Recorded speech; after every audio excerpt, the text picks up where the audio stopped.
C'est genre, à la fois c'est un peu médiéval, à la fois tu te mets sur un truc un peu... C'est un peu mitraillette. En fait, on va le tremper dans la friteuse, il va devenir chaud, on va le mettre dans la pâte, la pâte elle va se coller dessus. Et après, on va le remettre dans la friteuse et la pâte elle va se lâcher. Donc ça va faire une forme random. Puisqu'on l'a pas essayé, c'est un nouveau. Pour le duo La Cuisine Sauvage, la nourriture ne sert plus seulement à se sustenter, mais à se régaler les mirettes. Depuis son premier bar en 2016, le couple épate la galerie avec sa cuisine expérimentale et aventureuse lors des fêtes du collectif Wonder installé à Clichy depuis 2020, dont ils font partie. Pour cette première nuit blanche où sont présentés les artistes résidents, fleurs frites de spiruline, pickles de kombucha et pastèques saignantes.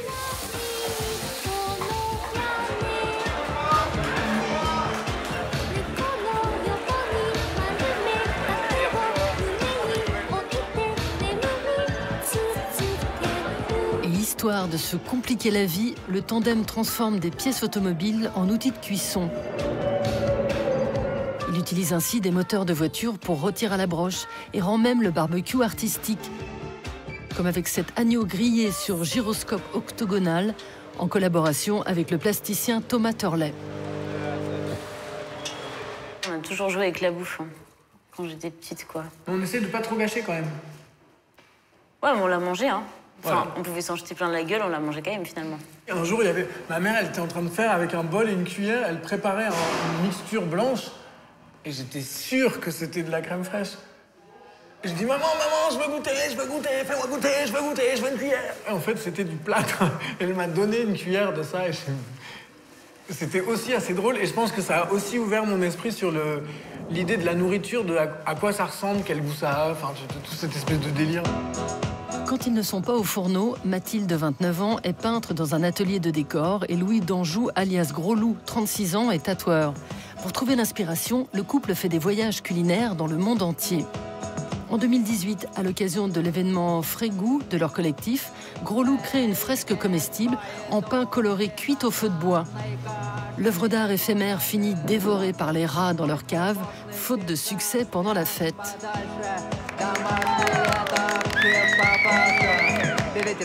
Depuis sa première performance au FRAC en 2018, le couple invente des fumoirs improbables comme celui-ci, avec des œufs glissés dans des collants en nylon. Et pour rendre les œufs encore plus magiques, le duo les colore à l'aide de teintures naturelles. Autant d'expériences qui ouvrent les portes de la perception. Les œufs, c'est vraiment marrant, c'est la trilogie, tu vois, t'as le jaune, le blanc, la coquille. Oui, après, t'aimes bien c'est ce la truc-là, représentation de l'univers, c'est un truc hyper classique, l'œuf ou la poule. Donc l'œuf, c'est un truc que tout le monde utilise tous les jours, et les gens, ils savent le faire à la coque. Enfin, c'est boring un peu. Donc, genre, en transformé en faisant une espèce d'œuf d'extraterrestre où t'as l'impression qu'on sort du Jurassic Park dans les années 80. C'est pas des queues de langoustes hyper chiadées, c'est un truc que tout le monde connaît. Mais justement, c'est le détourner et le faire d'une manière tellement étrange que les gens, ils arrivent quand même à être choqués avec un aliment qui est vachement basique. Tous les jours, en fait. Et ça, c'est cool. Pour Mathilde, la cuisine permet aussi de raconter des histoires en s'adressant à nos sens. En résidence à Amsterdam, le couple construit un alambic pour distiller des souvenirs. L'hydrolat, l'eau aromatique récupérée, est parfumée de senteurs insolites. Pâte carbo, bar belge à base de chocolat chaud, de cigares et de vinasse, ou encore vieux livres. On était dans une librairie où on est rentré, on a commencé à sentir plein de bouquins. Le mec, il a jamais tourné la tête ou trouvé ça chelou. Le libraire, il s'est dit, mais c'est normal, il y a des gens, ils viennent, ils savent même pas lire en allemand, ils sont tous en train de faire comme ça. On a resté une demi-heure. Ah, celui-là, c'est quoi? C'est Nietzsche, mais ça pue, vas-y, on prend celui-là.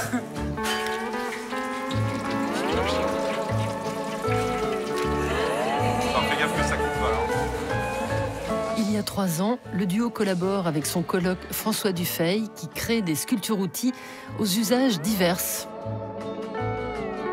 Ancien aspirant compagnon du devoir, l'artiste de 34 ans produit des œuvres avec du matériel de récupération. Pour la cuisine sauvage, il invente des ustensiles de cuisine.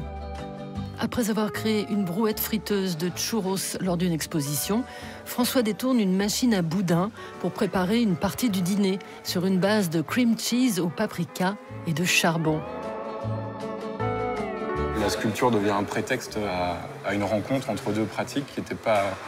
C'était pas prévu qu'elles se rencontrent, donc en l'occurrence la sculpture et un art culinaire. Ce que ça va générer, comment ça va la décaler, et comment on arrive à quelque chose que j'avais pas du tout prévu, même pas imaginé, puisque je n'imaginais pas travailler avec la cuisine. Et ensuite, il y a un plaisir gustatif, en plus de cette expérience esthétique, qui est assez fort. L'art comestible, ça peut couper l'appétit. Avec les gâteaux de l'artiste pâtissière et infirmière new-yorkaise Catherine Day, les standards du bon goût sont mis à rude épreuve et le chocolat choc.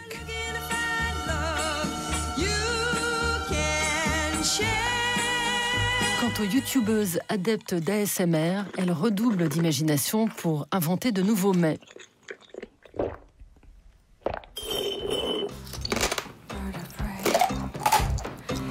Certains mangent même pour l'amour de l'art, comme l'artiste autrichienne Charlie Zamoe, qui déguste des fleurs dont elle utilise le jus en guise d'encre.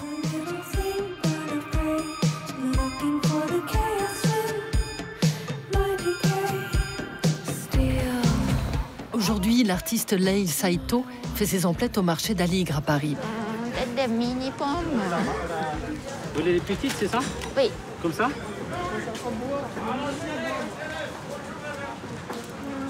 Non, petite. Plus joli.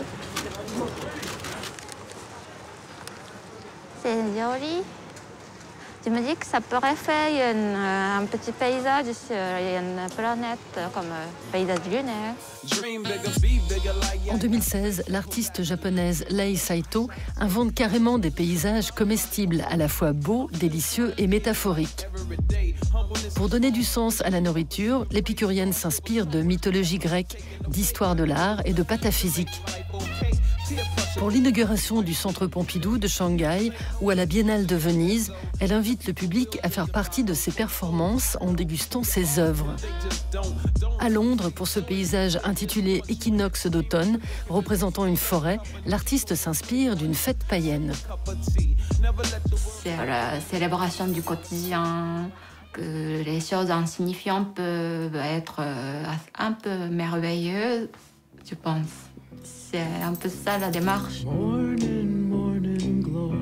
Pour le concours d'entrée aux Beaux-Arts de Paris, Lei présente une soupe de flamant rose, accompagnée de sa recette, de photographies et d'un texte où elle raconte sa chasse aux oiseaux du bois de Vincennes. L'année suivante, pour l'atelier d'Annette Messager, elle présente ses pistaches prisonnières ou ce pain au chocolat déshabillé. La pièce la plus érotique que j'ai faite. Ça fait un peu princesse, mais du coup, elle est toute nue, donc elle est un peu intimidée dans son lit. Voilà, donc c'est tout. Mais j'aime bien, oui. Aujourd'hui, la Parisienne nippone improvise. Pour célébrer l'année 2021, elle concocte un petit paysage culinaire dont elle a le secret.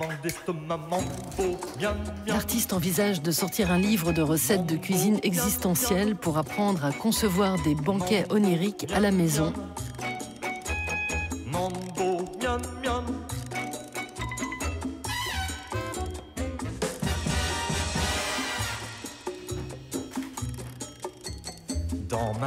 Parfois, on m'a demandé est-ce que je ne suis pas triste que ça disparaisse, que ça soit détruit. Mais en fait, non, parce que les traces sont très beaux. Et que, comme je disais, c'est comme ça qu'on se souvient plus de bons moments. En même temps, tu prends plus des photos avant qu'après, quand même. Oui, c'est vrai.